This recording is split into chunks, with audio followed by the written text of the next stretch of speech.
사회는 소사이어티 일본식 번역어로 대략 메이지 10년대 무렵부터 쓰이기 시작했다. 그런데 본래 소사이어티는 일본어로 번역하기 매우 어려운 단어였다. 왜냐하면 당시 일본인들은 행정구역을 뜻하는 국이나 번에서 단지 신분으로서 존재했지 개인을 단위로 하는 모든 형태의 인간 집단, 즉 소사이어티 개념 자체가 일본에 없었기 때문이었다. 그래서 일본의 대표적인 계몽가인 후쿠자와 유키치는 1868년 서양사전 외편을 출간할 당시 책 서두의 소사이어티를 고민 끝에 인간 교재로 번역하기도 했다. 후쿠자와 유키치는 1만 행권 지폐에 얼굴이 새겨질 만큼 일본 근대화에 막대한 영향을 끼친 인물로 그가 남긴 대표적인 번역어로는 연설, 문명, 권리, 민주주의 등이 있다. 그런데 그가 디마크라시라는 단어를 번역할 때 처음 생각한 표현이 다름 아닌 하극상이었다. 낮은 신분의 민중이 다수결로 뜻을 모아 정치적 결정을 내린다는 개념이 하급무사 출신의 후쿠자와가 보기에도 마치 하극상처럼 낯설게 느껴졌기 때문이었다. 한편 후쿠자와만큼이나 서양의 근대 용어 번역에 공헌한 대표적인 인물로는 니시 야마네가 있다.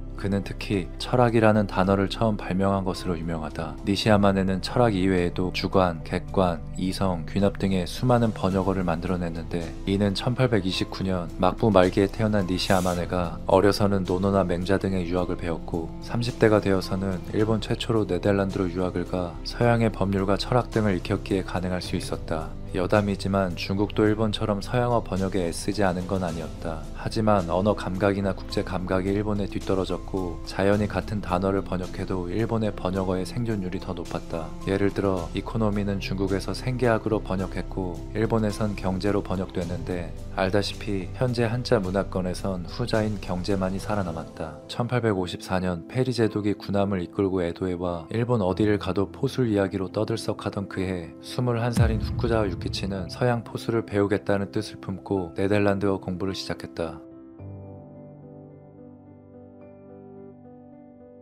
그러나 그는 26대던 1859년 문호가 개방된 요코하마를 구경차 방문했던 때에 그동안 공부한 네덜란드어가 전혀 통하지 않는다는 사실에 큰 충격을 받는다. 그래서 이때부터 후쿠자와는 네덜란드어 대신 전 세계적으로 널리 쓰이는 영어를 익히는 데 매진했고 이 덕분에 1860년 견미 사절단의 일원으로 한 달간 미국을 방문했으며 1862년에는 유럽 파견 사절의 일원으로 1년간 유럽 각국을 시찰할 수 있었다.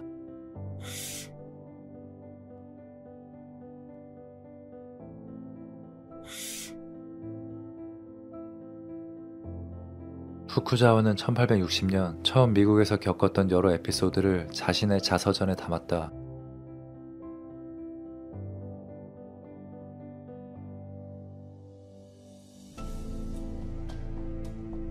그런데 그의 자서전에 담긴 미국 관련 여러 일화 중에서 특히 흥미로운 점은 미국의 일반 시민들이 미국 초대 대통령인 조지 워싱턴의 가문에 대해 별다른 관심을 가지고 있지 않다는 사실이었다. 왜냐하면 당시 일본에서는 누구나 도쿠가와 가문을 알고 그 후손들이 어떤 지위에 있는지를 잘 알고 있는데 미국에서는 조지 워싱턴의 후손이라고 해서 특별히 존경을 받거나 권력을 위임받는 일이 없었다. 이런 상상도 못한 미국인들의 보편적 인식은 그야말로 후쿠자와에게 충격으로 다가왔고 자연히 자국 일본을 계몽하고자 하는 의지로 발전하였다. 하지만 후쿠자와 유키치는 일본 제국주의 침략을 정당화한 타라론으로 우리에게 더 익숙한 인물이기도 하다.